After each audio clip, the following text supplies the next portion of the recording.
Hello जी, राम राम सबको। आशा करती हूँ आप सब लोग बहुत अच्छे होंगे और अपना ध्यान रख रहे होंगे, अपनों के साथ बहुत खुश होंगे। हमारा मेन जो टॉपिक है आज का वो ये है कि हमारा सलाहकार कौन है। जीवन में तो परेशानियाँ आती रहेंगी, जब तक ये जीवन है उतार चढ़ाव लगे रहेंगे, लेकिन मेन जो इम्पोर्टेंट रोल अदा करता है जो हमारे सलाहकार होते हैं, जिनके पास हम अपना समाधान पाने के लिए अपनी समस्याओं को लेके जाते हैं। क्योंकि हर कोई इंसान है, छोटी मोटी परेशानियों से हम लोग आसानी से निकल जाते हैं, हमारा दिमाग भी काम करता है। लेकिन जब वहीं कुछ बड़ी ऐसी समस्या लाइफ में आ जाती है और आदमी जाता है जिसे अपना मानता है उसके पास सलाह लेने। सलाहकार भी देखिए दो टाइप के होते हैं। एक तो ऐसे होते हैं कि जिनसे हमारा जीवन बहुत ऊंचा उठ जाता है, हम हमारी जो समस्या है वो हमें बहुत छोटी लगने लगती है। लेकिन दूसरे टाइप के सलाहकार ऐसे होते हैं जिन पे हमने ट्रस्ट तो कर लिया, लेकिन अब उनकी बात मानने के बाद, क्योंकि सामने वाले को रिज़ल्ट नहीं भुगतना, हम जो उनसे सलाह ले रहे हैं रिज़ल्ट वो हमारे पास आना है, हमारे फेवर में भी हो सकता है और वो हमारे खिलाफ भी जा सकता है। तो हमें बहुत सोच समझ के अपने सलाहकार बनाने चाहिए। क्योंकि देखिए, जो कैकेयी माता थी, कितनी हर कोई जानता है उनको, लेकिन वो उनका नाम कैसे ख़राब हुआ? उनकी सलाहकार कौन थी? मंथरा। तो इस कलयुग रूपी दुनिया में हम सबके अगल बगल में शकुनी और मंथरा घूम रहे हैं। शकुनी किसका सलाहकार था? कौरव, दुर्योधन। क्या अंजाम हुआ? तो हमें बहुत सोच समझ के अपनी समस्याओं के लिए समाधान लेने के लिए किसी के पास जाना चाहिए। कुछ ना समझ आए तो सबसे बड़ा सलाहकार तो हमारा वो ऊपर वाला बैठा है, उनसे बड़ा कोई नहीं है इस दुनिया में। परेशानी आई है, कोई बात नहीं, निकल जाएंगे। हिम्मत रखना चाहिए, धैर्य रखना चाहिए। परेशानियाँ हमें तोड़ने नहीं आती हैं, हमें मजबूत करने आती हैं। तो बहुत सोच समझ के सब पे ट्रस्ट ना करें, बहुत सोच समझ के सलाहकार बनाएं, नहीं तो सबका अंजाम फिर वही होगा जो माता कैकेयी का नाम खराब हुआ और जो कौरवों के साथ हुआ।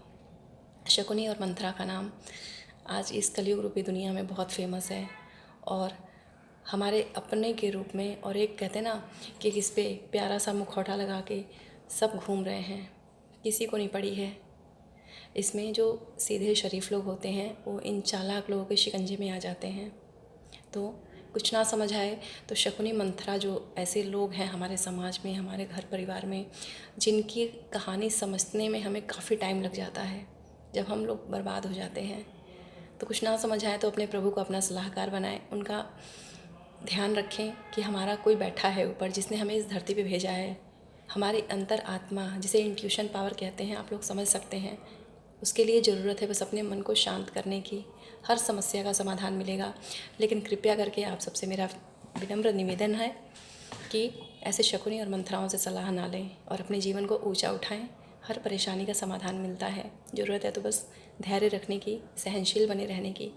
और एक दिन आप पाएंगे कि आपका परमपिता परमात्मा जो आपके अंदर आत्मा रूपी अंश में छिपा हुआ है, हर सवाल का जवाब आपको मिलेगा। बस आप अपना मन शांत रखें, धैर्य रखें, सब चीज़ें ठीक हो जाती हैं। धैर्य है तो और सब्र है तो हम हर चीज़ से पार पा सकते हैं। लेकिन बेचैन होके, विचलित होके परेशानियों से ऐसे शकुनी और मंथराओं के पास ना जाएं। हम अपने बहुत अच्छे सलाहकार खुद हैं, बस अपना मन हमें शांत रखने की ज़रूरत होती है और उस परम पिता परमात्मा पे भरोसा रखने की ज़रूरत होती है। तो कृपया सावधान रहिए। ऐसे जो समाज में छिपे हुए शकुनी और मंथरा घूम रहे हैं, अधिकतर परिवार में भी ऐसे लोग पाए जाते हैं, लेकिन सीधे शरीफ चालाक लोगों को नहीं समझ पाते, जो सीधे लोग होते हैं। लेकिन जो सीधे और मन के सच्चे लोग हैं ना, उनका जो सलाहकार है परमपिता परमात्मा है। तो हम लोगों को बस ज़रूरत इतनी सी है कि हमें उन पे विश्वास रखना है, अधीर नहीं होना, धीरज नहीं खोना।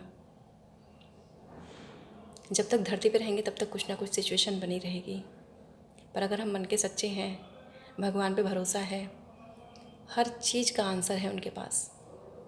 बस प्रभु के चरणों में नतमस्तक रहिए। लेकिन कुछ ना समझ आए तो गलत लोगों से सलाह लेने से बचिए, वरना अंजाम वही होगा जो कैकेयी माता का हुआ, जो कौरवों का हुआ। इन धूर्त लोगों से बच के रहें, अपने भविष्य को संवारें, अपना जीवन बर्बाद होने से बचाएं, अपने परिवार को टूटने से बचाएं। क्योंकि सलाह देने वाला तो निकल लिया, लेकिन जिसने सलाह लिया उसकी लाइफ बर्बाद हो जाती है। आप लोग बहुत समझदार हैं। आशा करती हूँ आप सब लोग मेरी भावनाओं को समझेंगे और अपने जीवन को ऊंचा उठाएंगे। जय माता दी। Thank you.